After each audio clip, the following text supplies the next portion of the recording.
इयत्ता 9वी, विषय विज्ञान आणि तंत्रज्ञान. धडा पहिला, गतीचे नियम. वस्तूची गती. आपल्या दैनंदिन जीवनात आपण आपल्या आजूबाजूला अनेक गतिमान वस्तू पाहत असतो. सांगा बरं, तुम्हाला काही गतिमान वस्तूची उदाहरणे माहीत आहेत का? हो सर, वाहने, विमाने, उडणारे पक्षी, पायी चालणारी मुले मुली, तसेच आकाशात भ्रमण करणारे ग्रह, तारे, ही सर्व गतिमान वस्तूंचीच उदाहरणे आहेत. छान. म्हणजेच आपण असं म्हणू शकतो की वस्तू एका जागेवरून दुसऱ्या जागेवर जात असताना त्या वस्तूचा स्थान बदल होतो. वस्तूच्या हालचालीलाच गती असं म्हणतात. गती म्हणजे मोशन. वस्तूचे विस्थापन म्हणजे गतिमानतेचा आरंभ व अंतिम बिंदूतील सर्वात कमी अंतर. म्हणजेच विस्थापन हे स्थान बदलाच्या 2 ठिकाणातील कमीत कमी अंतर असतं. गतीचे कोणकोणते प्रकार आहेत सांगा बरं? गतीचे रेषीय गती, आंदोलित गती, यादृच्छिक गती, वर्तुळाकार गती असे विविध प्रकार आहेत. बरोबर. तर या पाठामध्ये आपण विस्थापन, अंतर, गतीचे नियम व समीकरणे यांचा अभ्यास करणार आहोत. वर्गातील हा फिरणारा पंखा आणि बंद पंखा यामध्ये गती कशात आहे? फिरणारा पंखा. बरोबर. मला सांगा की उडत असणारे पक्षी, थांबलेली रेल्वेगाडी, हवेतून उडणारा पाला पाचोळा, डोंगरावरती स्थिर असलेला दगड यापैकी कशामध्ये तुम्हाला गती असल्याची जाणीव होते? उडणारे पक्षी व हवेतून उडणारा पालापाचोळा. अगदी बरोबर. पक्षी उडतात व हवेमुळे पालापाचोळा उडतो. म्हणजेच या वस्तू आपली जागा बदलतात. परंतु अशा काही वस्तू तुम्ही सांगू शकता का की ज्यांची गती आपण प्रत्यक्ष आपल्या डोळ्यांनी पाहू शकत नाही, परंतु त्या नेहमी गतिमान असतात? उदाहरणार्थ वारा. सर, पृथ्वीची गती, चंद्राची पृथ्वी भोवतीची गती. छान. अगदी बरोबर. तुम्ही बसमधून, कारमधून किंवा रेल्वेमधून प्रवास करता त्यावेळी तुमच्या शेजारच्या बाकावर बसणारी व्यक्ती ही गतिमान असेल का? नाही. अगदी बरोबर. कारण वस्तू गतिमान होण्यासाठी वस्तूने जागा बदलली पाहिजे. तुमच्या शेजारची व्यक्ती एका जागेवरच असेल म्हणून ती व्यक्ती गतिमान नसेल. परंतु जर बाहेरील व्यक्तीच्या दृष्टीने विचार केला तर तुमच्या शेजारची व्यक्ती बाहेरच्या व्यक्तीसाठी गतिमान असेल. कारण बाहेरून पाहिलं तर तुमच्या शेजारची व्यक्ती बाहेरच्या व्यक्तीला गतिमान दिसेल. बरं, आता मला सांगा की एखादी व्यक्ती गतिमान आहे किंवा नाही हे ठरवण्यासाठी कोणकोणत्या बाबींचा विचार करावा लागेल? वस्तू गतिमान आहे किंवा नाही हे ठरवण्यासाठी ती वस्तू सभोवतालच्या इतर वस्तूंच्या संदर्भात आपली स्वतःची जागा बदलते किंवा नाही या गोष्टीचा विचार करावा लागतो. बरोबर. यावरून वस्तूची गती व वस्तूची स्वतःची जागा यावरून आपल्याला त्या वस्तूची गती समजते. विस्थापन आणि अंतर. आता आपण विस्थापन आणि अंतर म्हणजे काय ते पाहूया. अंतर म्हणजे 2 बिंदूंच्या दरम्यान गतिमान असताना वस्तूने प्रत्यक्ष केलेले मार्गक्रमण होय.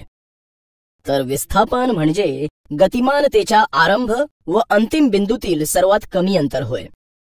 मुलांनो, अंतर म्हणजे काय हे समजून घेण्यासाठी ही आकृती पहा. या आकृतीमध्ये दाखवलेले A पासून B पर्यंतचे अंतर वेगवेगळ्या प्रकारे मोजा. आता या आकृतीचे बारकाईने निरीक्षण करा आणि सांगा बरं, A आणि B चे अंतर सरळ तुटक रेषेने मोजल्यानंतर कोणत्या मार्गाने मोजलेले अंतर योग्य आहे व का? आकृतीमध्ये बाणाच्या सहाय्याने दाखवलेला मार्ग योग्य आहे. अगदी बरोबर. म्हणजे बाणाने दाखवलेले A, B हे अंतर विस्थापनाचा परिणाम आहे असं आपल्याला म्हणता येईल. पहा, आकृतीमध्ये दाखवल्याप्रमाणे शीतल शाळेत जाताना तिच्या संगीता नावाच्या मैत्रिणीच्या घरी जाऊन नंतर शाळेला गेली आणि प्रशांत मात्र घरातून सरळ रेषेत शाळेत गेला. शीतल व प्रशांतची चाल एकच आहे, तर मग शाळेत कमी वेळेत कोण पोहोचेल आणि का? सांगा बरं. प्रशांत शाळेत लवकर पोहोचेल. तो थेट शाळेत गेला. शीतल आधी संगीताकडे जाऊन मग शाळेत गेली. ते अंतर जास्त आहे. अगदी बरोबर. पण हेच आपण सूत्राच्या सहाय्याने स्पष्ट करू. पहा, या उदाहरणामध्ये प्रत्यक्ष चालावे लागलेले अंतर व सरळ रेषेतील अंतर यात फरक असेल. शीतल व प्रशांतची चाल एकच आहे. यातील शीतलला चालावे लागलेले अंतर बरोबर AB अधिक BC बरोबर 500 मीटर अधिक 1200 मीटर बरोबर 1700 मीटर आहे आणि प्रशांतला चालावे लागलेले अंतर बरोबर AC बरोबर 1300 मीटर आहे. आता आपण शीतल व प्रशांत दोघेही चाललेल्या अंतरातील फरक पाहूया. दोन अंतरांमधील फरक बरोबर 1700 मीटर वजा 1300 मीटर बरोबर 400 मीटर आहे. म्हणजेच शीतल ही प्रशांतपेक्षा 400 मीटर अंतर जास्त चाललीये. यावरून अंतर म्हणजेच दोन बिंदूंच्या दरम्यान गतिमान असताना वस्तूने प्रत्यक्ष केलेले मार्गक्रमण होय, हे आपल्याला समजले. आता आपण विस्थापन म्हणजे काय ते पाहू. त्यासाठी ही आकृती पहा. आकृती अ मध्ये दाखवल्याप्रमाणे स्वराली दररोज पहाटे 100 मीटर त्रिज्या असलेल्या वर्तुळाकार मैदानाच्या कडेने फेऱ्या मारते. तिने ए बिंदूपासून चालण्यास सुरुवात केल्यास तिने कापलेले अंतर व विस्थापन किती असेल ते आपण पाहूया.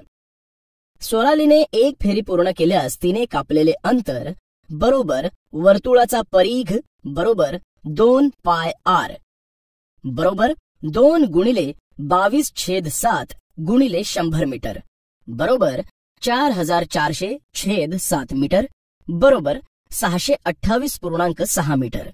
म्हणजेच स्वरालीने एकूण अंतर 628.6 मीटर इतके कापले आणि ती पुन्हा त्याच जागेवर आली. म्हणून विस्थापन 0 मीटर झाले. आता आकृती आ पहा. यामध्ये दाखवल्याप्रमाणे समजा एक गाडी P या बिंदूपासून निघून Q या ठिकाणापर्यंत गेली आणि परत P या ठिकाणी आली, तर तिने कापलेले अंतर किती व तिचे झालेले विस्थापन हे किती असेल पहा. गाडीने कापलेले एकूण अंतर बरोबर PQ अधिक QP बरोबर 360 मीटर अधिक 360 मीटर बरोबर 720 मीटर असेल. कारण ही मोटार गाडी P बिंदूपासून निघून Q वर गेली व परत Q पासून P बिंदूवर येऊन थांबली. म्हणजेच या गाडीचे विस्थापन 0 आहे, कारण गाडी होती त्याच जागी परत आली. आता मी स्वतः आपल्या वर्गात या दरवाजापासून समोरील भिंतीपर्यंत चालत जातोय आणि पुन्हा दरवाजाकडे आलो. म्हणजेच दरवाजा ते भिंत आणि पुन्हा भिंत ते दरवाजा हे मी कापलेले अंतर आहे. मात्र पुन्हा मी दरवाजाकडेच येऊन थांबलो, त्यामुळे विस्थापन 0 झालं. या सर्व उदाहरणांवरून आपल्या लक्षात येतं की विस्थापन म्हणजे गतिमानतेच्या आरंभ व अंतिम बिंदूतील सर्वात कमी अंतर होय. आरंभ बिंदू व अंतिम बिंदू एकच असल्यास विस्थापन 0 होईल. एखाद्या वस्तूचे विस्थापन 0 असले तरी त्याच वस्तूने प्रत्यक्षात कापलेले अंतर 0 नसू शकते. चाल व वेग. आता आपण वस्तूची चाल व वेग यामधील फरक काय असतो ते समजून घेऊ. चाल व वेग यामध्ये फरक असला तरी या दोन्ही राशी एकमेकांना पूरक आहेत. सदिश व अदिश या राशींविषयी आपण मागील इयत्तेमध्ये माहिती घेतली होती, आठवतंय का? जी भौतिक राशी व्यक्त करण्यासाठी दिशा व परिमाण या दोन्हींची आवश्यकता असते, अशा भौतिक राशीच सदिश राशी असं म्हणतात. आणि जी भौतिक राशी केवळ परिमाण दिल्याने व्यक्त होते त्या राशीस अदिश राशी असं म्हणतात. उदाहरणार्थ आपण म्हणतो की एखादा शर्ट पीस 3 मीटर लांब आहे किंवा एखाद्या वस्तूचं वस्तुमान 390 ग्रॅम आहे. म्हणजेच परिमाण दिल्यामुळे या राशी व्यक्त होतात. तर मुलांनो, वेग व विस्थापन या सदिश राशी असून या व्यक्त होण्यासाठी दिशा व परिमाण या दोहोंची आवश्यकता असते. आणि अंतर, वेळ, चाल या अदिश राशी असून त्या व्यक्त होण्यासाठी केवळ परिमाणाची आवश्यकता असते. चाल. एकक कालावधीमध्ये वस्तूने पार केलेल्या अंतरास त्या वस्तूची चाल असं म्हणतात. हे आपण शिकलो आहोत. कोणत्याही वस्तूची चाल मोजायची असेल तर खालील सूत्राचा उपयोग करतात. चाल बरोबर कापलेले एकूण अंतर छेद लागलेला एकूण कालावधी. वेग. आता आपण वेग या राशीविषयी माहिती घेऊया. एखाद्या वस्तूने एकक कालावधीत विशिष्ट दिशेने कापलेल्या अंतरास वेग असं म्हणतात. एकक कालावधी म्हणजे 1 सेकंद, 1 मिनिट, 1 तास किंवा 1 वर्षही असू शकतं. म्हणजेच एकक कालावधीत होणाऱ्या विस्थापनाला वेग असं म्हणतात. तर वेग काढण्यासाठी या सूत्राचा उपयोग केला जातो. वेग बरोबर विस्थापन छेद वेळ. आता आपण उदाहरणाद्वारे चाल व वेग यांचे अधिक स्पष्टीकरण करून घेऊया. उदाहरणार्थ बाजूची आकृती पहा. या उदाहरणामध्ये शीतल व संगीता यांच्या घरातील सरळ रेषेतील अंतर 500 मीटर आहे. संगीताचं घर व शाळा यामधील सरळ रेषेतील अंतर 1200 मीटर आहे. शीतलचं घर व शाळा यातील अंतर 1300 मीटर आहे. तर समजा शीतलला संगीताकडे जाण्यासाठी 5 मिनिटे लागली व तेथून शाळेत जाण्यास 24 मिनिटे लागली, तर शीतलची चाल व वेग किती असेल? हे काढण्यासाठी आपण खालील कृती करूया. शीतल व संगीता यांच्या घरातील सरळ रेषेतील अंतर बरोबर 500 मीटर आहे. संगीताचं घर व शाळा यातील सरळ रेषेतील अंतर बरोबर 1200 मीटर आहे. आणि शीतलचं घर व शाळा यातील सरळ रेषेतील अंतर बरोबर 1300 मीटर आहे. शीतलला संगीताकडे जाण्यास 5 मिनिटे लागली व शाळेत जाण्यास 24 मिनिटे लागली. शीतलची ए मार्गावरील चाल बरोबर अंतर छेद काल बरोबर 500 मीटर छेद 5 मिनिटे बरोबर 100 मीटर प्रति मिनिट. शीतलची बी मार्गावरील चाल बरोबर अंतर छेद काल बरोबर 1200 मीटर छेद 24 मिनिटे बरोबर 50 मीटर प्रति मिनिट. शीतलची सरासरी चाल बरोबर एकूण अंतर छेद एकूण काल बरोबर 1700 मीटर छेद 29 मिनिटे बरोबर 58.6 मीटर प्रति मिनिट. शीतलचा सरासरी वेग बरोबर एकूण विस्थापन छेद लागलेला काळ बरोबर 1300 मीटर छेद 29 मिनिटे बरोबर 44.83 मीटर प्रति मिनिट. यावरून आपल्या असं लक्षात येईल की एक चाल आणि वेग यांची एकके सारखीच आहेत. ती एकके SI पद्धतीत मीटर सेकंद व CGS पद्धतीत सेंटीमीटर सेकंद आहेत. 2 चाल अंतराशी संबंधित आहे, तर वेग विस्थापनाशी संबंधित आहे. 3 गती सरळ रेषेत असेल तर चाल आणि वेग यांचं मूल्य सारखंच असतं, अन्यथा ते वेगळे असू शकते. म्हणजेच एकक वेळेत होणाऱ्या विस्थापनाला वेग असं म्हणतात. चाल व दिशा यांचा वेगावर होणारा परिणाम. मुलांनो, आता आपण चाल व दिशा यांचा वेगावर होणारा परिणाम याविषयी समजून घेऊयात. ही आकृती पहा. या आकृतीमध्ये एक मुलगा प्रवास करतोय. त्याचं नाव आहे सचिन. समजा सचिन प्रवास करत असताना त्याने मोटारसायकलच्या प्रवासाची दिशा न बदलता मोटारसायकलची चाल वाढवली किंवा कमी केली, तर त्याच्या मोटारसायकलीच्या वेगावर काय परिणाम होईल? मोटारसायकलची दिशा न बदलता सचिनने चाल वाढवली तर मोटारसायकलचा वेग वाढेल. त्याने चाल कमी केली तर मोटारसायकलचा वेग कमी होईल. अगदी बरोबर. आणि समजा एखादं वळण आलं तर त्याच्या गाडीची चाल व वेग सारखाच असेल का? एखादं वळण आलं आणि त्याने चाल कमी केली तर वेग सुद्धा कमी होईल. अगदी बरोबर. आणि सचिनने मोटारसायकलची चाल स्थिर ठेवली व दिशा बदलली तर वेगावर काय परिणाम होईल? चाल स्थिर ठेवली व दिशा बदलली की वेग बदलेल.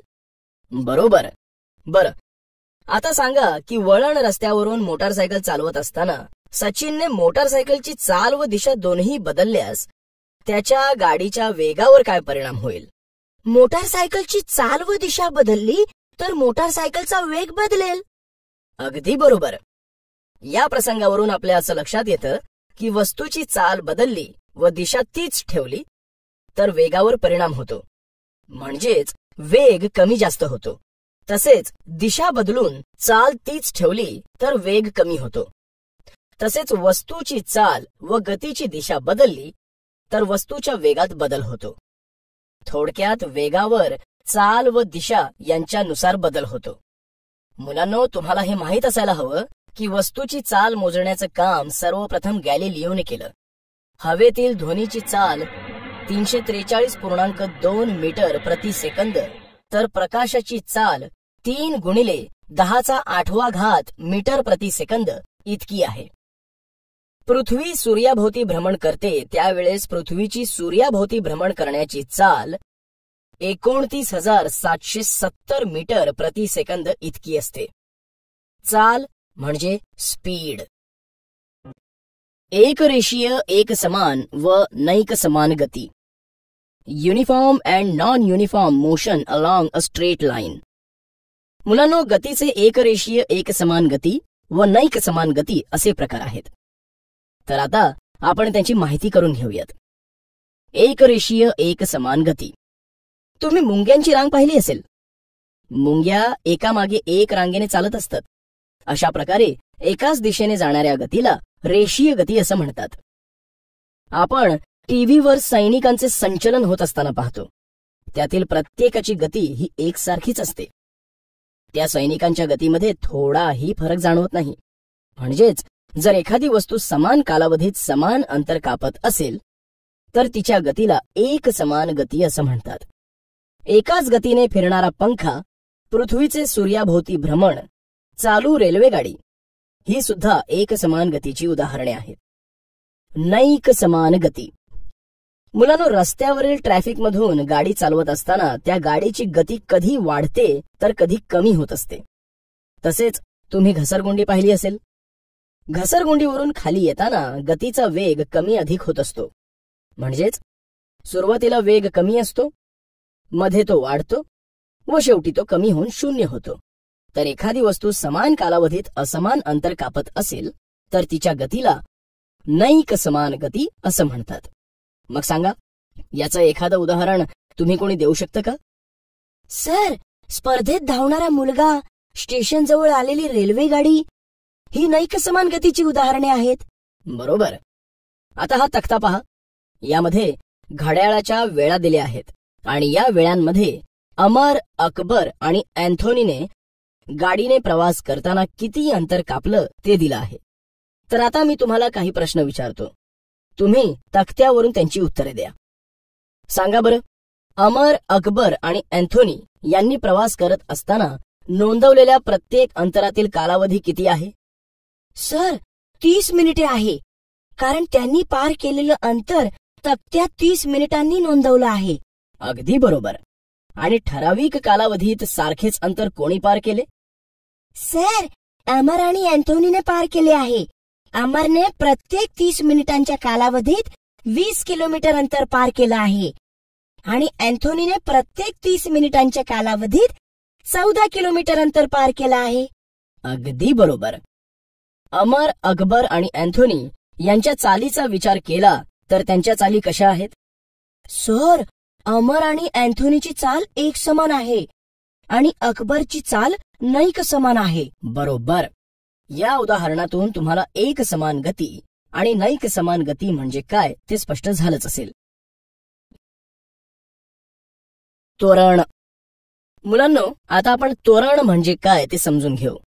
ते समजण्यासाठी एक कृती करू. प्रथम 1 मीटर लांबीचे एक पन्हाळे घ्या आणि एक चेंडू घ्या. पन्हाळे म्हणजेच आपल्या घराच्या छतावरील पाणी वाहून जाण्यासाठी ज्या नळीचा वापर करतात ती अर्धगोल नळी. आता पन्हाळ्याचे एक टोक जमिनीवर टेकून दुसरे टोक काही उंचीवर हाताने धरा. नंतर पन्हाळ्याच्या उंच भागावरून चेंडू खाली सोडून द्या आणि या चेंडूच्या वेगाचं निरीक्षण करा. तुम्ही या चेंडूचे निरीक्षण केले आहेच. मग मला सांगा, आता चेंडू वरून खाली येताना चेंडूचा वेग सारखाच होता का? नाही सर, तो सतत बदलत होता. अगदी बरोबर. चेंडू जसजसा खाली येत होता तसा त्याचा वेग वाढत होता. यावरून आपल्याला समजलं की एकक कालावधीत वेगात होणारा बदल म्हणजेच त्वरण होय. मगाशी आपण घसरगुंडीचे उदाहरण घेतले होते. घसरगुंडीवरून ज्या वेळेस आपण घसरतो त्यावेळेस सुरुवातीला आपला वेग कमी असतो, परंतु जसे आपण खाली खाली घसरत येतो तसा तसा वेग वाढत जातो आणि शेवटी वेग हा 0 होतो. या वेगामध्ये होणाऱ्या बदलाच्या दरालाच आपण त्वरण असं म्हणतो. त्वरणाचा दर काढण्यासाठी खालील सूत्राचा उपयोग केला जातो. त्वरण बरोबर वेगातील बदल छेद काल. आता आपण त्वरणाचे एक उदाहरण सोडवून पाहूयात. जर u हा सुरुवातीचा वेग टी या कालावधीनंतर बदलून अंतिम वेग व्ही होत असेल तर त्वरण बरोबर अंतिम वेग वजा सुरुवातीचा वेग छेद काल म्हणजेच ए बरोबर व्ही वजा यू छेद टी आहे. त्वरण काढण्यासाठी अंतिम वेगातून सुरुवातीचा वेग वजा करावा लागेल व त्या वेगाला वेळेने भागावं लागेल.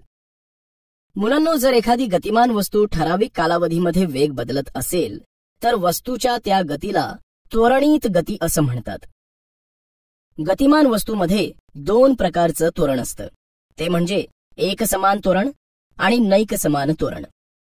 एकसमान त्वरण जर समान कालावधीत वेगामध्ये समान बदल होत असेल तर एकसमान त्वरण होतं. उदाहरणार्थ, झाडावरून खाली पडणारं फळ किंवा अवकाशात उड्डाण करणारं रॉकेट. नैकसमान त्वरण जर समान कालावधीत वेगामध्ये असमान बदल होत असेल तर नैकसमान त्वरण होतं.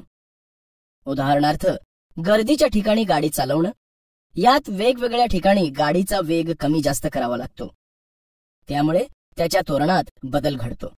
धन, ऋण व शून्य त्वरण. त्वरणाचे धनत्वरण, ऋणत्वरण व शून्य त्वरण असे प्रकार पडतात. वस्तूचा वेग वाढत असेल तर त्याला धनत्वरण असं म्हणतात. उदाहरणार्थ, घसरगुंडीवरून चेंडू खाली सोडला की वेग वाढत जातो. धनत्वरण म्हणजे उतारावरून घरंगळणाऱ्या चेंडूच्या वेगात वेळेनुसार वाढ होते. याउलट जेव्हा वस्तूचा वेग कमी होत असेल तर त्याला ऋणत्वरण असं म्हणतात. ऋणत्वरण म्हणजे वर फेकलेल्या चेंडूचा वेग वेळेनुसार कमी होत जातो. या ऋणत्वरणालाच अवत्वरण किंवा मंदन असेही म्हणतात व ते वेगाच्या विरुद्ध दिशेने असते आणि जेव्हा वेग स्थिर असेल तेव्हा शून्य त्वरण असते. एकसमान गतीसाठी अंतरकाळ आलेख. मुलांनो, आपण एकसमान गती व नैकसमान गती यांची माहिती घेतलीय. आता आपण आलेखाच्या मदतीने गतीविषयक अधिक माहिती जाणून घेऊ. हा तक्ता पहा. या तक्त्यामध्ये एका गाडीने ठराविक वेळेमध्ये पार केलेले अंतर दिले आहे, तसेच वेळ सेकंदामध्ये दिलेली आहे. त्यावरून आलेख काढा. सर्वप्रथम आलेख कागद घ्या. या आलेख कागदावर उजव्या बाजूच्या वरच्या कोपऱ्यामध्ये प्रमाण घ्या. हे प्रमाण म्हणजे एक्स अक्ष 1 सेंटीमीटर बरोबर 10 सेकंद आणि वाय अक्ष 1 सेंटीमीटर बरोबर 20 मीटर आहे. आता आलेख कागदावर उभी रेषा आखा व त्याला वाय अक्ष हे नाव द्या. त्यानंतर आडवी रेष काढून त्याला एक्स हे नाव द्या. एक्स अक्ष व वाय अक्ष जिथे छेदतील त्या बिंदूला 0 हे नाव द्या. 0 हे यासाठी की एक्स अक्ष व वाय अक्षाचा तो आरंभ बिंदू आहे. आता एक्स अक्षावर 1 सेंटीमीटर बरोबर 10 सेकंद हे प्रमाण लिहा आणि वाय अक्षावर 1 सेंटीमीटर बरोबर 20 मीटर हे प्रमाण लिहा आणि दिलेल्या संख्यांप्रमाणे बिंदू काढून नंतर ते जोडा. म्हणजे पहिला बिंदू 10 सेकंदावर आणि 15 मीटरवर येईल. तसेच पुढचे घ्या. अशा प्रकारे हा आलेख तयार करा.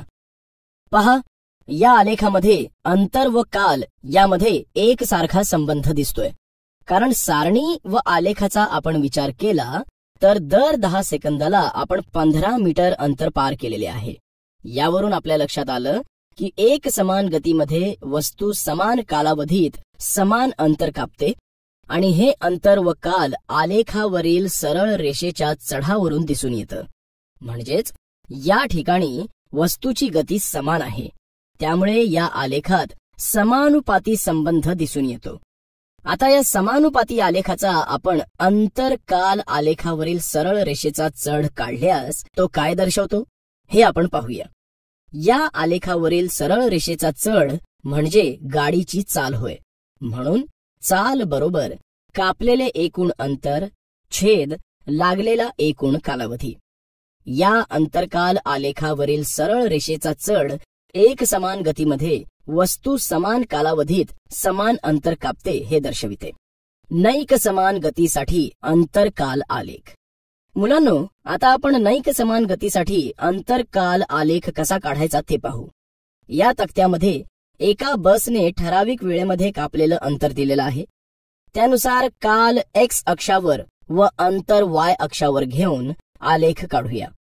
सर्वप्रथम आलेख कागदावर x अक्ष बरोबर 1 सेकंद बरोबर 10 सेंटीमीटर, y अक्ष 1 सेंटीमीटर बरोबर 10 मीटर हे प्रमाण आलेख कागदावर उजव्या बाजूच्या वरच्या कोपऱ्यामध्ये लिहा. त्यानंतर ज्याप्रमाणे एकसमान गतीसाठी आलेख तयार केला होता त्याचप्रमाणे या दिलेल्या तक्त्यामधील संख्यांनुसार बिंदू काढून नैक समान गतीसाठी ही रेषा तयार करा. पहा, झाला तुमचा आलेख तयार. पहा मुलांनो, या आलेखामध्ये अंतर व काल यांच्या गतीमध्ये फरक दिसतोय, कारण या आलेखात अंतर व काल यामध्ये समानुपाती संबंध दिसून येत नाही. म्हणून हा नैक समान गती असलेला आलेख तयार झालेला आहे. म्हणजेच समान कालावधीत बस असमान अंतर कापते, त्यामुळे तिची गती ही नैक समान गती आहे. एक समान गतीकरिता वेग काल आलेख. मुलांनो, बाजूचा आलेख पहा. या आलेखात एक रेल्वे गाडी एक समान वेगाने प्रति तास 60 किलोमीटर याप्रमाणे 5 तास सातत्याने गतिमान आहे. या एक समान गतीकरिता वेग आणि काल यांच्यातील बदल वेग काल आलेखात दर्शवलाय. रेल्वेने 2 ते 4 तासांच्या दरम्यान कापलेलं अंतर किती आहे ते आपण काढू. रेल्वे गाडीने कापलेलं अंतर हे 2 ते 4 तासांच्या दरम्यान आहे, म्हणून त्याचा कालावधी बरोबर 2 तास. अंतर बरोबर वेग गुणिले कालावधी बरोबर 60 किलोमीटर छेद तास गुणिले 2 तास बरोबर 120 किलोमीटर. म्हणजेच 2 तासात गाडीने कापलेलं अंतर 120 किलोमीटर आहे. या ठिकाणी अंतर बरोबर वेग गुणिले कालावधी हे सूत्र वापरलंय व सूत्रामध्ये किमती लिहिल्या आहेत. आता आपण 2 ते 4 तासांच्या दरम्यान रेल्वे गाडीने कापलेल्या अंतराचा व आकृतीतील एका चौकोनाच्या क्षेत्रफळाचा संबंध कसा आहे ते पाहू. म्हणजेच या ठिकाणी आपण चौकोन ABCD चं क्षेत्रफळ काढलं आहे. चौकोन ABCD चं क्षेत्रफळ बरोबर लांबी गुणिले रुंदी बरोबर 60 किलोमीटर छेद तास गुणिले 2 तास बरोबर 120 किलोमीटर. मुलांनो, ठराविक कालावधीमध्ये वेगात बदल होतो. म्हणजेच ठराविक कालावधीत रेल्वे 60 किलोमीटरच्या टप्प्यात समान वेगाने पुढे जाते. त्यामुळे या ठिकाणी रेल्वे गाडीचा वेग हा स्थिर दिसतो. या ठिकाणी 0 त्वरण झाला आहे. एक समान त्वरणित गतीकरिता आलेख. आता आपण एक समान त्वरणित गतीकरिता वेग काल आलेख कसा काढायचा ते पाहू. यासाठी हा आलेख आणि ही सारणी पहा. यामध्ये ठराविक कालावधीमध्ये एका कारच्या वेगात होणारे बदल दिले आहेत. या आलेखाच्या सारणीमध्ये काल सेकंदांमध्ये व वेग मीटर सेकंदमध्ये दिला आहे. सारणीमध्ये दिल्याप्रमाणे वेगामध्ये समान बदल होत आहे. हा वेग त्वरणित आणि एक समान आहे हे या आलेखावरून स्पष्ट होतं. यात प्रत्येक 5 सेकंदात वेगात 8 मीटर प्रति सेकंद इतका बदल होत आहे. या आलेखावरून आपल्याला असं समजतं की सर्व एकसमान त्वरणित गतीसाठी वेग काल आलेख हा सरळ रेषा असतो, परंतु नैक समान गतीसाठी वेग काल आलेख हा वेळेनुसार त्वरणात होणाऱ्या बदलानुसार कोणत्याही आकाराचा असू शकतो. आता आपण आलेखात दिलेल्या माहितीवरून कारने पार केलेलं अंतर कसं काढावं ते पाहूया. कारचा वेग हा स्थिर नाही, एक समान त्वरणामुळे सतत बदलत आहे. कारने 10 सेकंद ते 20 सेकंद या कालावधी दरम्यान कापलेलं अंतर काढण्यासाठी कारचा सरासरी वेग काढू. कारचा सरासरी वेग बरोबर 32 + 16 छेद 2 बरोबर 24 मीटर प्रति सेकंद आहे. आपल्याला कारचा सरासरी वेग मिळाला. आता आपण कारने कापलेलं अंतर काढूया. कारने कापलेलं अंतर बरोबर सरासरी वेग गुणिले कालावधी बरोबर 24 मीटर प्रति सेकंद गुणिले 10 सेकंद बरोबर 240 मीटर. म्हणजेच कारने एकूण 240 मीटर अंतर पार केलेलं आहे. आलेख पद्धतीने गतीविषयक समीकरणे. आपण एक समान, नैक समान तसेच एक समान त्वरणित गतीकरिता आलेख कसे काढावे ते पाहिले. आता आपण आलेख पद्धतीने गतीविषयक समीकरणांचा अभ्यास करूया. सर आयझॅक न्यूटन या ब्रिटिश शास्त्रज्ञाने वस्तूच्या गतीचा अभ्यास केला आणि नंतर गतीविषयक 3 समीकरणांचा संच मांडला. न्यूटनने एका रेषेत गतिमान वस्तूचे विस्थापन, वेग, त्वरण व काल यातील संबंध या समीकरणामध्ये मांडला आहे. ते आता आपण पाहूयात. एक वस्तू सुरुवातीला u वेगाने सरळ रेषेत गतिमान आहे. t वेळेमध्ये त्या वस्तूत a त्वरण निर्माण झाल्यामुळे ती वस्तू अंतिम वेग v गाठते व तिचे विस्थापन s असते. तर त्या 3 समीकरणांचा संच आपल्याला खालील प्रमाणे देता येईल. v बरोबर u अधिक at हे समीकरण वेग काल हा संबंध दाखवते. s बरोबर ut अधिक 1/2 at वर्ग हे समीकरण विस्थापन काल संबंध दाखवते. तर v वर्ग बरोबर u वर्ग अधिक 2as हे समीकरण विस्थापन आणि वेग यातील संबंध दाखवते. या ठिकाणी u बरोबर वस्तूचा सुरुवातीचा वेग, v बरोबर वस्तूचा t कालावधी नंतरचा वेग म्हणजेच अंतिम वेग व s बरोबर वस्तूचे t कालावधीत होणारे विस्थापन होय. ही समीकरणे आलेख पद्धतीने कशी मिळवता येतील हे आपण पाहूया. वेग काल संबंधाचे समीकरण. ही आकृती पहा. या आकृतीमध्ये एक समान त्वरणित वेगाने गतिमान असलेल्या वस्तूच्या वेगातील कालानुसार होणारा बदल दाखवलाय. वस्तूला आकृतीतील D या बिंदूपासून गती प्राप्त होते. वेळेनुसार वस्तूचा वेग वाढत जातो व t या कालावधीनंतर वस्तू आलेखातील B या बिंदूपर्यंत पोहोचते. आता या माहितीवरून गतीविषयक पहिले समीकरण कसे तयार होते ते पाहूया. या ठिकाणी वस्तूचा सुरुवातीचा वेग ओडी आहे तर वस्तूचा अंतिम वेग ओसी आहे आणि कालावधी ओई आहे. तर सर्वप्रथम आपण त्वरण काढूया. म्हणून त्वरण बरोबर वेगातील बदल छेद काल बरोबर अंतिम वेग वजा सुरुवातीचा वेग छेद काल बरोबर ओसी वजा ओडी छेद टी. म्हणून CD बरोबर AT आहे. समीकरण 1 मानूया कारण OC वजा OD बरोबर CD आहे. आता पहा, B या बिंदूतून Y अक्षाला समांतर रेषा काढली आहे आणि ती रेषा X अक्षास E बिंदूमध्ये छेदत आहे. तसेच D या बिंदूतून X अक्षाला समांतर रेषा काढली आहे आणि ती रेषा BE या रेषेस A बिंदूत छेदत आहे. या आलेखावरून BE बरोबर BA अधिक AE आहे. म्हणून वेग बरोबर CD अधिक OD कारण AB बरोबर CD आणि AE बरोबर OD आहे.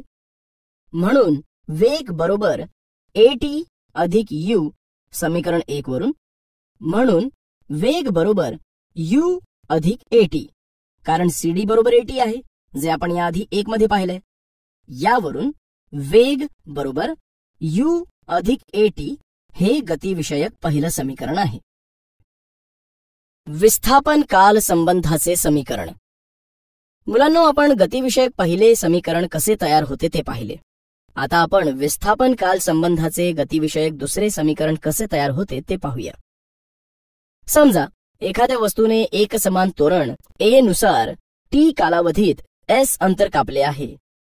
तर वस्तूने कापलेले अंतर हे चौकोनाच्या सहाय्याने म्हणजेच चौकोनाचं क्षेत्रफळ वापरून काढता येतं. कसं ते पहा. यासाठी आपण मागील आकृती पुन्हा पाहू. या आकृतीत S बरोबर चौकोन DOEB चं क्षेत्रफळ आहे. म्हणून विस्थापन बरोबर आयत DOEA चं क्षेत्रफळ अधिक त्रिकोण DAB चं क्षेत्रफळ आहे. आता आपण या सूत्रामध्ये किमती लिहूया.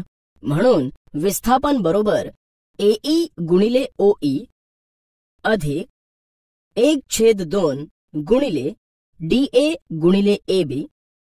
आता या ठिकाणी आपण AE बरोबर U, OE बरोबर T आणि DA बरोबर OE बरोबर T, AB बरोबर CD बरोबर AT घेऊया.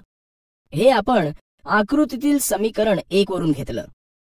म्हणजेच विस्थापन बरोबर U गुणिले T अधिक 1/2 गुणिले AT गुणिले टी यावरून विस्थापन बरोबर ut अधिक 1/2 at वर्ग हे गतिविषयक दुसरं समीकरण तयार होतं. विस्थापन वेग संबंधाचं समीकरण. आता आपण गतिविषयक तिसऱ्या समीकरणाची माहिती घेऊया. गतिविषयक तिसऱ्या समीकरणाचा अभ्यास करण्यासाठी पुन्हा आपण याच आकृतीचा उपयोग करूया. या आकृतीवरून वस्तूने पार केलेलं अंतर चौकोन DOEBच्या क्षेत्रफळाने काढता येतं. हे आपण पाहिलंय, परंतु चौकोन DOEB हा समलंब चौकोन आहे. त्यामुळे या ठिकाणी आपल्याला समलंब चौकोनाचं क्षेत्रफळ काढावं लागेल. म्हणजेच समलंब चौकोनाच्या सूत्राचा वापर करून आपण वस्तूने पार केलेलं अंतर काढूया. विस्थापन बरोबर समलंब चौकोन DOEBचं क्षेत्रफळ. म्हणून विस्थापन बरोबर 1/2 गुणिले समांतर बाजूंच्या लांबीची बेरीज गुणिले समांतर बाजूंमधील लंब अंतर. म्हणून विस्थापन बरोबर 1/2 गुणिले OD अधिक BE गुणिले OE. परंतु या ठिकाणी OD बरोबर वेग, BE बरोबर अंतिम वेग आणि OE बरोबर वेळ आहे. म्हणून विस्थापन बरोबर 1/2 गुणिले सुरुवातीचा वेग अधिक अंतिम वेग गुणिले वेळ. समीकरण 2. त्वरण बरोबर अंतिम वेग वजा सुरुवातीचा वेग छेद वेळ. म्हणून कालावधी बरोबर अंतिम वेग वजा सुरुवातीचा वेग छेद त्वरण. समीकरण 3. म्हणून विस्थापन बरोबर 1/2 गुणिले सुरुवातीचा वेग अधिक अंतिम वेग गुणिले अंतिम वेग वजा सुरुवातीचा वेग छेद त्वरण. म्हणून विस्थापन बरोबर अंतिम वेग अधिक सुरुवातीचा वेग गुणिले अंतिम वेग वजा सुरुवातीचा वेग छेद 2 त्वरण. म्हणून 2as बरोबर v अधिक u गुणिले v वजा u बरोबर v वर्ग वजा u वर्ग. म्हणून v वर्ग बरोबर u वर्ग अधिक 2as हे गतीचं तिसरं समीकरण आपल्याला मिळतं. मुलांनो, हे नेहमी लक्षात ठेवा की ज्यावेळी वस्तू त्वरणित होते त्यावेळी तिचा वेग बदलतो. वेगामध्ये होणारा बदल वेगाचे परिमाण किंवा दिशा किंवा दोन्हीही बदलल्याने होतो. एक समान वर्तुळाकार गती. आपण रोजच्या जीवनामध्ये वर्तुळाकार फिरणाऱ्या बऱ्याच वस्तू पाहतो. सांगा बरं, तुम्हाला याची काही उदाहरणे देता येतील का? आपल्या घरातील पंखा, घड्याळ. वाह, छान. तुम्ही घड्याळाच्या सेकंद काट्याच्या टोकाचं निरीक्षण केलं असेल. त्या काट्याच्या टोकाची चाल सतत स्थिर असते, परंतु त्याची विस्थापनाची दिशा मात्र सतत बदलत असल्याने त्याचा वेग मात्र सतत बदलत असतो. कारण काटा वर्तुळाकार मार्गाने फिरतो. 3 वाजता काटा एका जागेवर असतो, तर 3:17 काट्याची दिशा बदलते. म्हणूनच आपण म्हणतो की त्याची विस्थापनाची दिशा बदलते. सेकंद काट्याचे टोक वर्तुळाकार मार्गाने फिरत असल्याने या गतीला एक समान वर्तुळाकार गती असं म्हणतात. यावरून असं समजतं की जेव्हा एखादी वस्तू एक समान चालीसह वर्तुळाकार मार्गाने जाते तेव्हा त्या गतीला एक समान वर्तुळाकार गती असं म्हणतात. आता ही आकृती पहा. या आकृतीत दाखवल्याप्रमाणे एक चौरसाकृती मार्ग काढा. नंतर त्याच चौरसाकृती मार्गावर एका बाजूच्या मध्यभागी एका बिंदूवर पेन्सिल ठेवून एक फेरी पूर्ण करा. पहा, चौरसाकृती मार्गाची ही एक फेरी पूर्ण करण्यास तुम्हाला 4 वेळा दिशा बदलावी लागली. बरं, आता हीच कृती तुम्ही षटकोनी, पंचकोनी, अष्टकोनी अशा मार्गावरून फेरी पूर्ण करा. तर आता सांगा बरं, किती वेळा या मार्गावरून तुम्हाला दिशा बदलाव्या लागल्या? सर, पंचकोनी मार्गावर 5 वेळा, षटकोनी मार्गावर 6 वेळा आणि अष्टकोनी मार्गावर 8 वेळा दिशा बदलाव्या लागल्या. अगदी बरोबर. म्हणजेच तुमच्या लक्षात आलंच असेल की बाजूंची संख्या जितकी वाढवली तितक्याच वेळा दिशा बदलाव्या लागतात. आणि जर बाजूंची संख्या वाढवत नेऊन असंख्य वेळा अशाच दिशा बदलत राहिल्या तर त्या मार्गाचा आकार वर्तुळाकार होईल. तर मुलांनो, वस्तू स्थिर चालीने वर्तुळाकार मार्गाने फिरते म्हणजेच गतिमान होते. तेव्हा वेगात जो बदल होतो तो बदल हा गतीची दिशा बदलल्याने होतो. त्यामुळेच या बदलाला आपण त्वरणित वेग असं म्हणतो आणि या गतीलाच आपण एक समान वर्तुळाकार गती असं म्हणतो. उदाहरणार्थ, सायकलचं चाक जेव्हा एक समान गतीने फिरतं तेव्हा त्याची गती गोफणीतून ज्यावेळेस आपण दगड समोर भिरकावण्यासाठी गोफण गोल गोल फिरवतो त्यावेळेस गोफणीतल्या दगडाला माती चिकटलेली असते, तेव्हा त्या मातीला जी गती असते ती गती सुद्धा एक समान वर्तुळाकार गतीच असते. मुलांनो, आता आपण वर्तुळाकार गतीमध्ये गतिमान असलेल्या वस्तूची चाल सूत्राद्वारे कशी काढावी ते पाहूयात. चालीचे सूत्र: वर्तुळाकार गतीमध्ये गतिमान असलेली वस्तू टी कालावधीत मूळ स्थानी परत येत असेल तर वस्तूची चाल खालील सूत्र वापरून काढता येते. चाल बरोबर परिघ छेद काल, म्हणजे व्ही बरोबर 2πr छेद टी. म्हणजेच आर ही वर्तुळाची त्रिज्या आहे. आता आपण एका उदाहरणाद्वारे हे सूत्र व चाल कशी काढावी हे समजून घेऊया. एक वस्तू एक समान चालीने वर्तुळाकार मार्गाने फिरते आहे. वर्तुळाची त्रिज्या 7 मीटर आहे. वस्तूला एक भ्रमण पूर्ण करण्यास 11 सेकंद लागतात. तर वस्तूची चाल किती?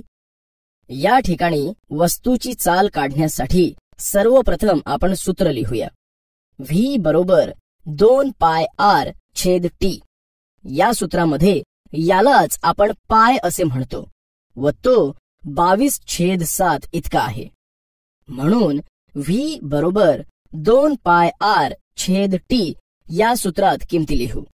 त्या अशा आहेत: पाय बरोबर 22/7, काल बरोबर 11 सेकंद आणि वर्तुळाची त्रिज्या बरोबर 7 मीटर.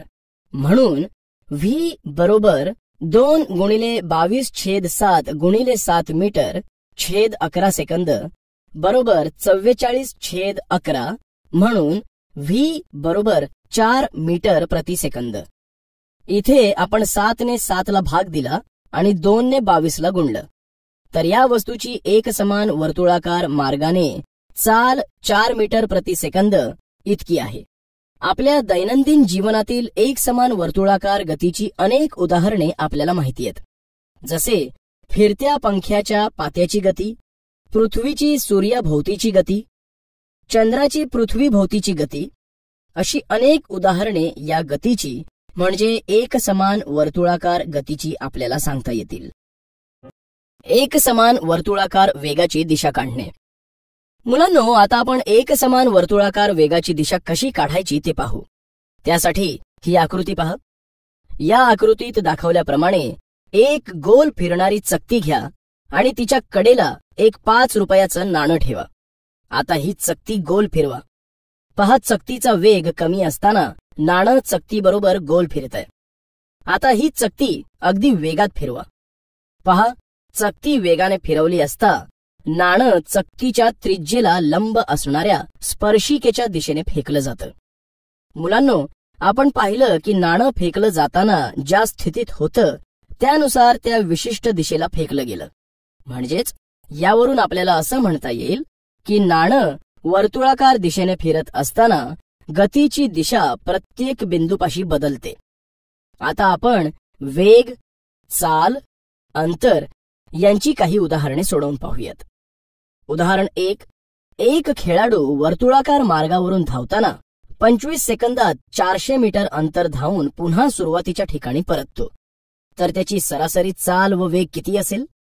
या उदाहरणामध्ये आपल्याला लक्षात घ्यावं लागेल की एकूण पार केलेलं अंतर 400 मीटर आहे. नंतर तो खेळाडू पुन्हा मूळ ठिकाणी परत आला म्हणून त्याचं विस्थापन 0 झालं. त्याला ते अंतर पार करण्यासाठी 25 सेकंद इतका वेळ लागला. म्हणून पार केलेलं एकूण अंतर बरोबर 400 मीटर, एकूण विस्थापन बरोबर 0 मीटर, एकूण लागलेला वेळ बरोबर 25 सेकंद. या माहितीवरून प्रथम आपण चाल काढूया. म्हणून सरासरी चाल बरोबर पार केलेलं एकूण अंतर छेद लागलेला एकूण काल बरोबर 400/25 बरोबर 16 मीटर प्रति सेकंद. म्हणून सरासरी चाल 16 मीटर प्रति सेकंद आहे.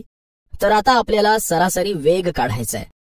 सरासरी वेग बरोबर एकूण विस्थापन छेद लागलेला एकूण काल बरोबर 0/25 बरोबर 0 मीटर प्रति सेकंद.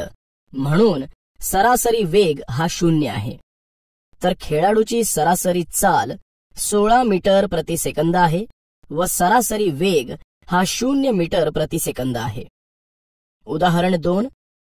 एक विमान 3.2 मीटर प्रति सेकंद वर्ग या त्वरणाने 30 सेकंद धावपट्टीवर धावल्यानंतर हवेत झेपावते.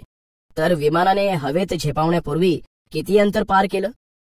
या उदाहरणामध्ये त्वरण बरोबर 3.2 मीटर प्रति सेकंद वर्ग, वेळ बरोबर 30 सेकंद, सुरुवातीचा वेग बरोबर 0 दिला आहे आणि आपल्याला अंतर काढायचं आहे.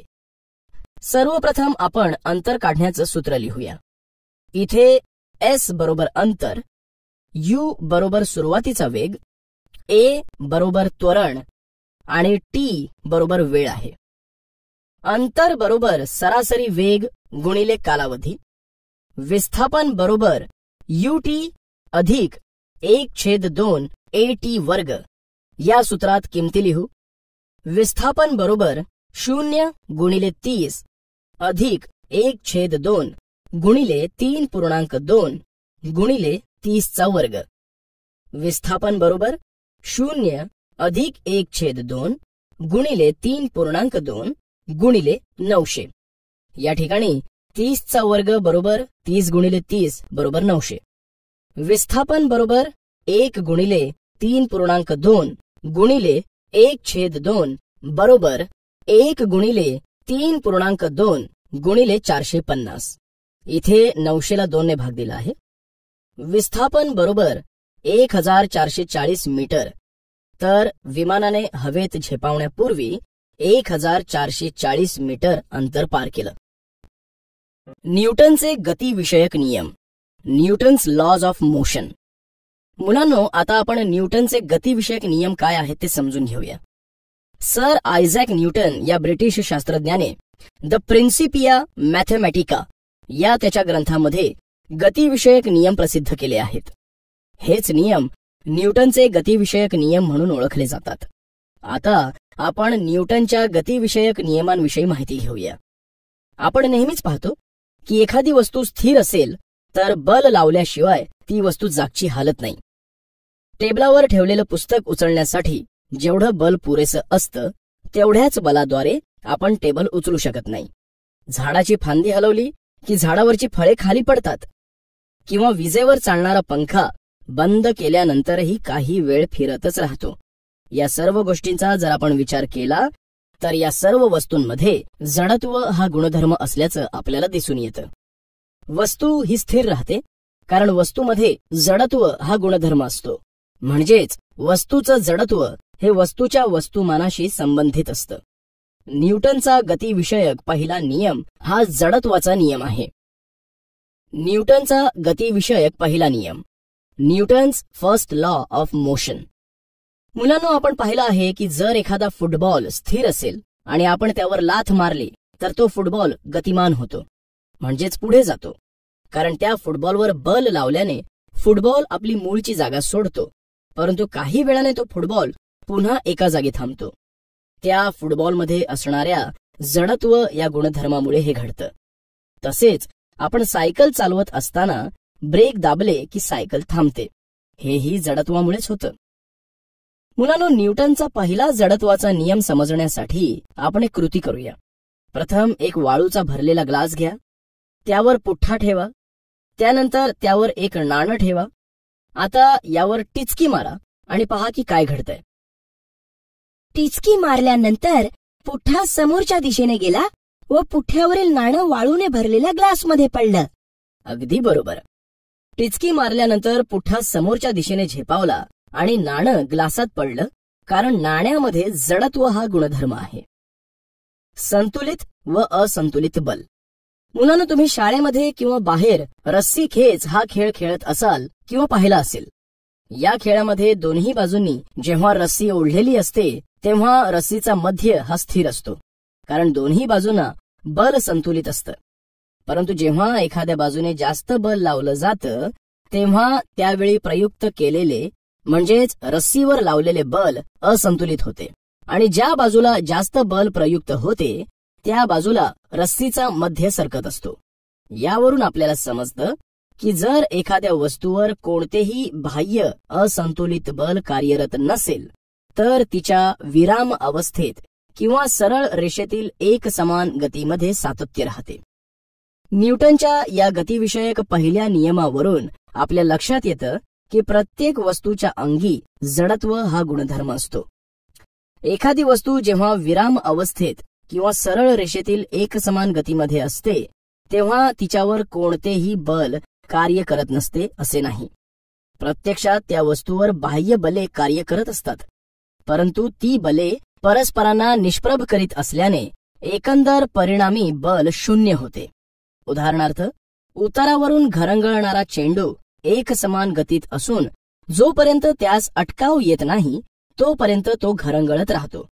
म्हणजेच एक समान गतीत असताना अटकाव करणाऱ्या वस्तूमुळे बाह्य बलाचे कार्य होऊन चेंडू थांबतो.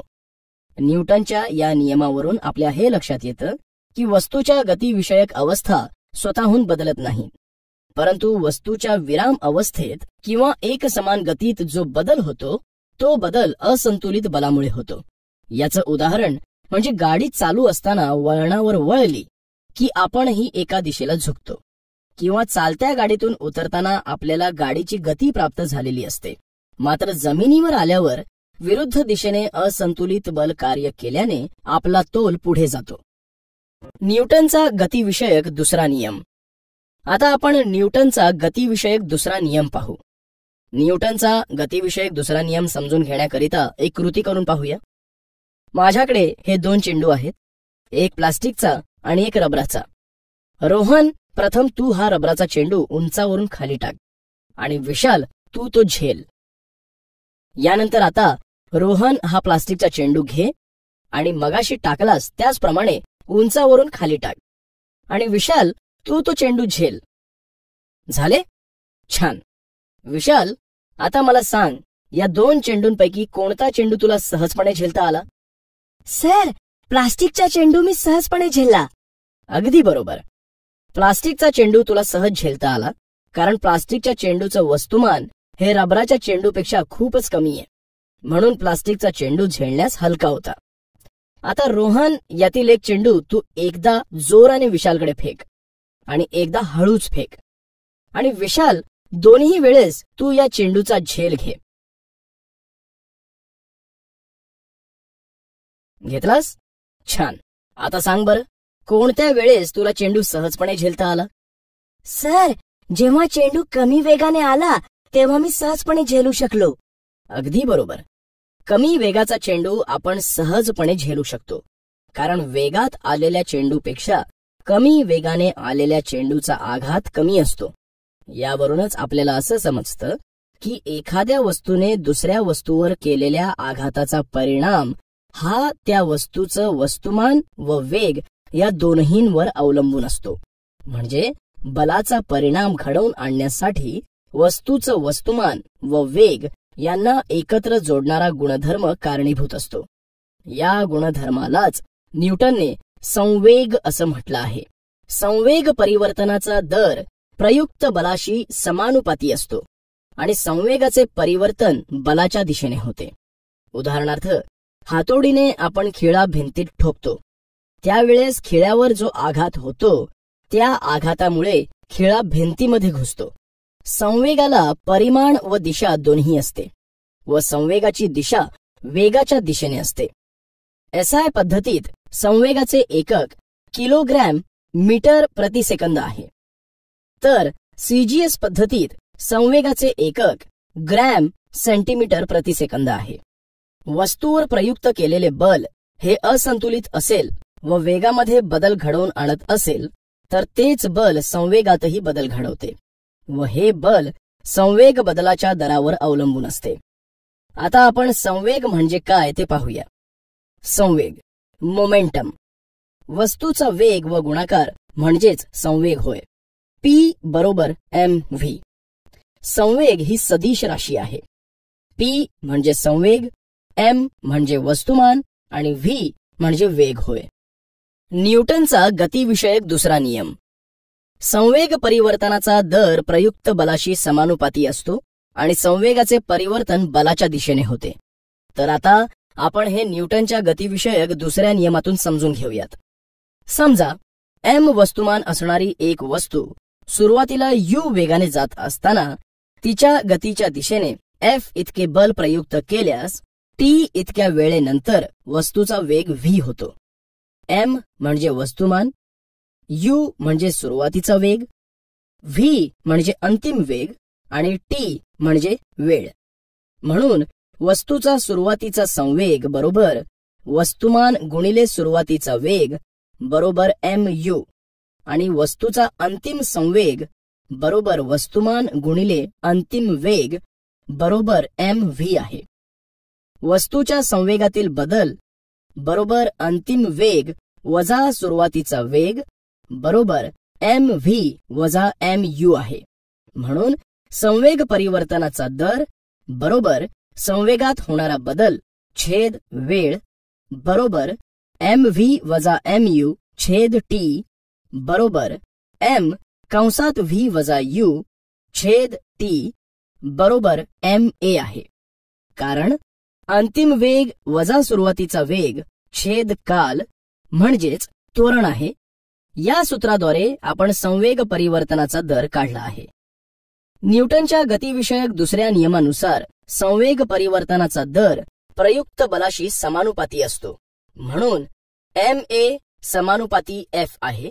म्हणून f बरोबर k ma. k हा स्थिरांक असून त्याचं मूल्य 1 आहे. f बरोबर m गुणिले a याप्रमाणे आपण संवेग परिवर्तनाचा दर प्रयुक्त बलाशी समानुपाती असतो हे दाखवू शकतो. सुरुवातीस विराम अवस्थेत असणाऱ्या दोन वेगवेगळ्या वस्तुमानाच्या वस्तू विचारात घेतल्या तर दोन्ही वस्तूंचा सुरुवातीचा संवेग 0 असेल. समजा दोन्ही वस्तूंवर विशिष्ट कालावधीसाठी ठराविक बल प्रयुक्त केलं तर हलकी वस्तू ही जड वस्तूपेक्षा जास्त वेगाने जाऊ लागते.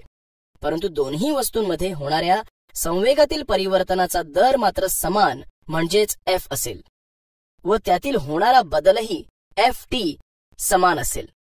म्हणून वेगवेगळ्या वस्तूंवर समान कालावधीत समान बल प्रयुक्त केल्यास संवेगातील बदल हा सुद्धा समान असतो.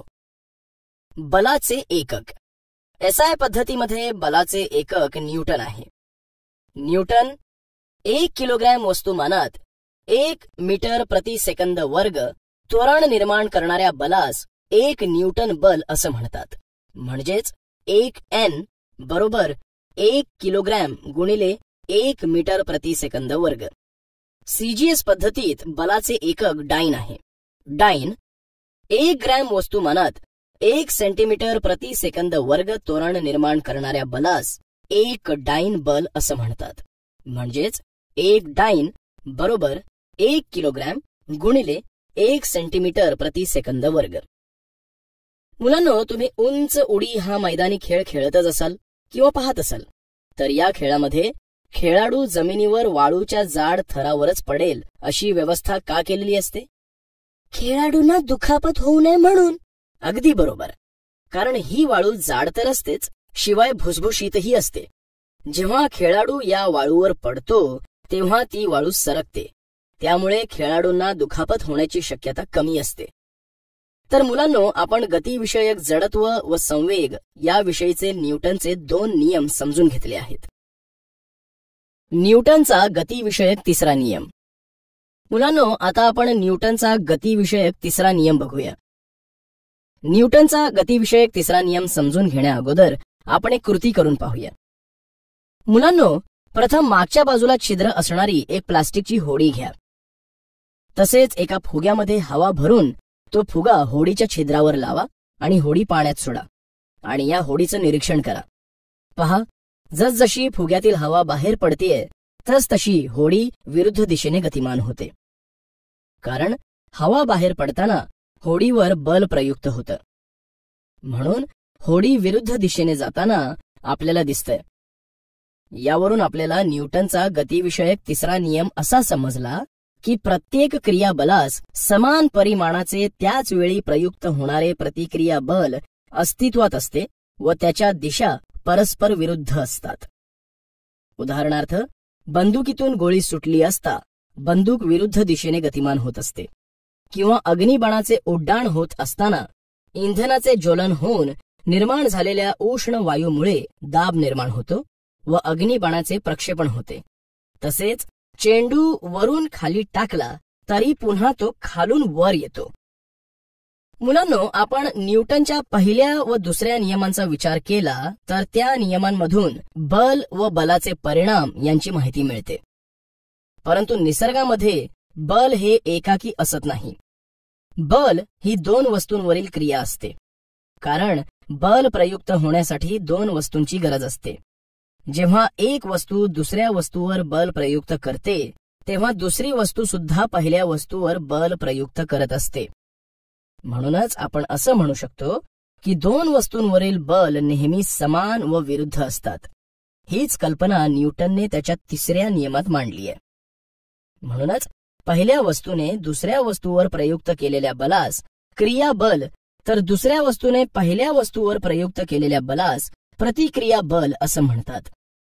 प्रत्येक क्रियाबलास समान परिमाणाचे त्याच वेळी प्रयुक्त होणारे प्रतिक्रिया बल अस्तित्वात असते व त्यांच्या दिशा परस्पर विरुद्ध असतात. मुलांनो, क्रिया व प्रतिक्रिया बलांविषयी 4 गोष्टी लक्षात ठेवा. 1.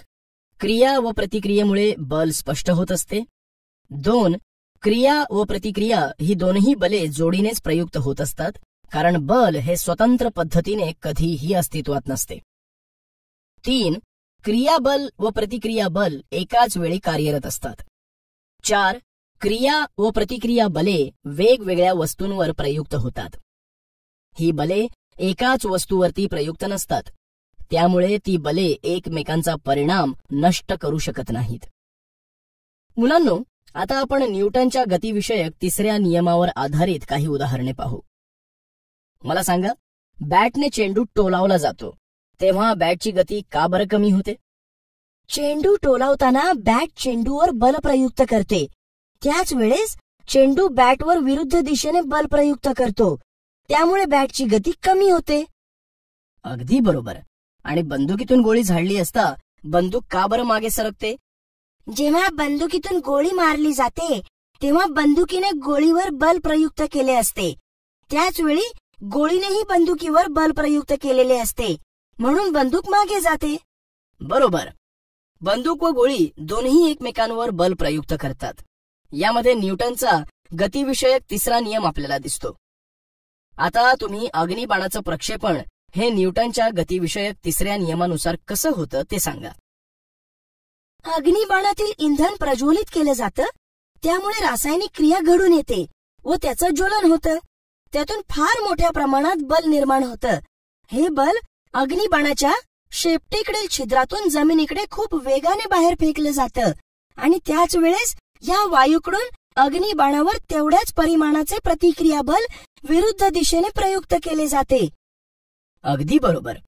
तर विरुद्ध दिशेने प्रतिक्रिया बल प्रयुक्त केल्यामुळे अग्निबाण वर आकाशाच्या दिशेने फेकले जाते.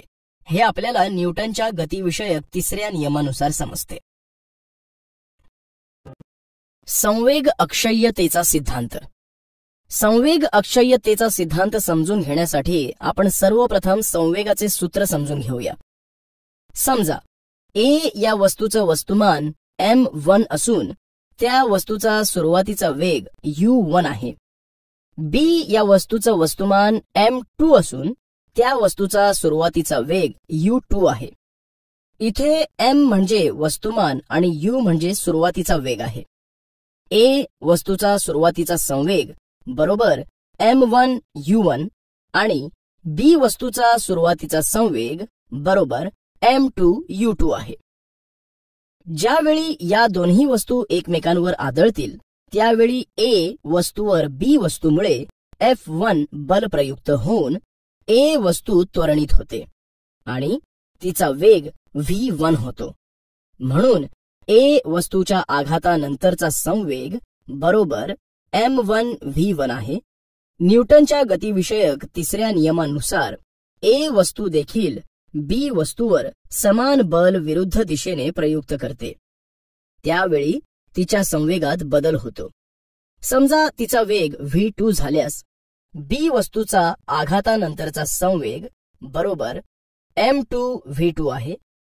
आणि जर बी वस्तूवर F2 बल प्रयुक्त होत असेल तर F2 बरोबर वजा F1 आहे.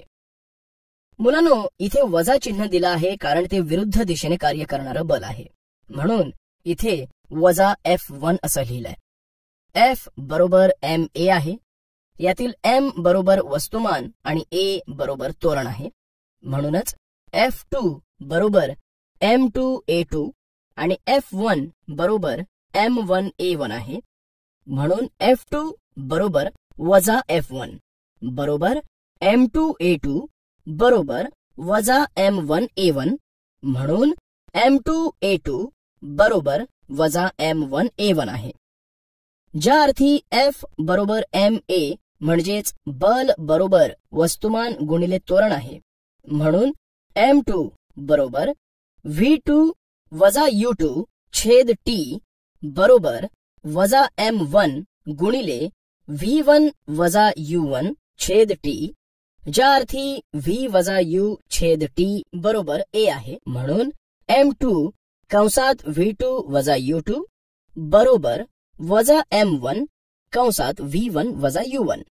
म्हणून m2 v2 वजा m2 u2 बरोबर वजा m1 v1 अधिक m1 u1.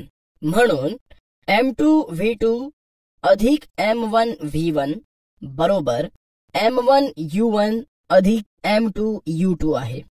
मुलांनो, या उदाहरणातून आपल्याला समजतं की एकूण अंतिम संवेगाचे परिमाण बरोबर एकूण सुरुवातीच्या संवेगाचे परिमाण असतात.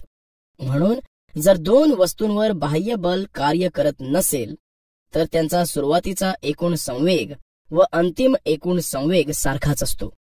वस्तूंची संख्या कितीही असली तरी हे विधान त्यासाठी लागू पडते. दोन वस्तूंची परस्पर क्रिया होत असताना त्यांच्यावर जर बाह्य बल कार्यरत नसले तर त्यांचा एकूण संवेग स्थिर राहतो, तो बदलत नाही. हा सिद्धांत हा न्यूटनच्या गतिविषयक तिसऱ्या नियमांचा उपसिद्धांत आहे. वस्तूंमध्ये टक्कर झाल्यानंतरही त्या वस्तूचा संवेग स्थिर राहतो. ज्या वस्तूंमध्ये टक्कर होते त्या वस्तूंमध्ये संवेग पुनर्वितरित होतो, म्हणजेच पुन्हा त्या वस्तूंमध्ये संवेग तयार होतो. म्हणजेच एका वस्तूचा संवेग कमी होतो तर दुसऱ्या वस्तूचा संवेग वाढलेला असतो. म्हणूनच हा सिद्धांत पुढील प्रमाणेही सांगता येईल. जर दोन वस्तूंची टक्कर झाली तर त्यांचा आघातापूर्वीचा एकूण संवेग हा आघातानंतरच्या एकूण संवेगा इतकाच असतो. उदाहरणार्थ, बंदुकीतून मारलेली गोळी. ज्या वेळेस m1 वस्तुमानाची गोळी m2 वस्तुमानाच्या बंदुकीतून मारली जाते तेव्हा ती गोळी वेगाने पुढे जाते, तेव्हा तिचा संवेग m1v1 होतो. परंतु गोळी उडवण्यापूर्वी बंदूक आणि गोळी स्थिर असते, त्यामुळे त्यांचा सुरुवातीचा व एकूण संवेग शून्यच असतो आणि गोळी उडवल्यानंतरही त्यांचा एकूण संवेग हा शून्यच असतो. अशा वेळी गोळीच्या पुढे जाण्यामुळे बंदूक मागच्या दिशेने सरकते. या बंदुकीच्या सरकण्यालाच प्रतिक्षेप असं म्हणतात. आता बंदूक प्रतिक्षेप वेगाने कशी सरकते ते आपण पाहूया. बंदूक प्रतिक्षेप वेगाने अशा पद्धतीने सरकते की जिथे m1 बरोबर गोळीचं वस्तुमान, v1 बरोबर गोळीचा वेग, m2 बरोबर बंदुकीचं वस्तुमान आणि v2 बरोबर बंदुकीचा वेग आहे. म्हणून m1 v1 अधिक m2 v2 बरोबर 0 किंवा v2 बरोबर वजा m1 छेद m2 गुणिले v1 आहे. म्हणजेच बंदुकीचं वस्तुमान गोळीच्या वस्तुमानापेक्षा खूप जास्त असल्यामुळे बंदुकीचा वेग गोळीच्या वेगाच्या तुलनेत खूप कमी असतो.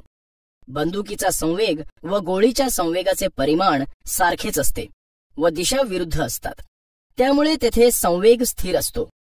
अशाच प्रकारे अग्निबाण प्रक्षेपणातही संवेग स्थिर असतो. उदाहरणे. उदाहरण 1. एका तोफेचे वस्तुमान 500 किलोग्रॅम असून त्यातून तोफ गोळा उडवल्यानंतर तोफ 0.25 मीटर प्रति सेकंद वेगाने प्रतिक्षेपित होते, तर तोफेचा संवेग किती? या उदाहरणामध्ये तोफेचे वस्तुमान बरोबर 500 किलोग्रॅम व तोफेचा प्रतिक्षेप वेग बरोबर 0.25 मीटर प्रति सेकंद इतका दिलाय. त्यामुळे वस्तुमान व वेग यांचा गुणाकार करूया. संवेग बरोबर वस्तुमान गुणिले वेग, म्हणून संवेग बरोबर 500 गुणिले 0.25 बरोबर 125 किलोग्रॅम मीटर प्रति सेकंद इतका तोफेचा संवेग आहे. उदाहरण 2. दोन चेंडूचे वस्तुमान प्रत्येकी 50 ग्रॅम व 100 ग्रॅम आहे. ते चेंडू एकाच रेषेवर एकाच दिशेने 3 मीटर प्रति सेकंद व 1.5 मीटर प्रति सेकंद वेगाने जात आहेत.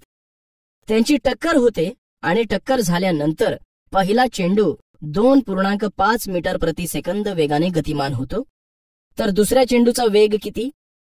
आता या उदाहरणामध्ये आपल्याला दिलेल्या गोष्टी कोणत्या ते आपण पाहूया.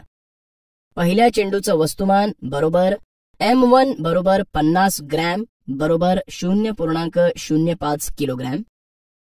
दुसऱ्या चेंडूचं वस्तुमान बरोबर M2 बरोबर 100 ग्रॅम बरोबर 0.1 किलोग्रॅम.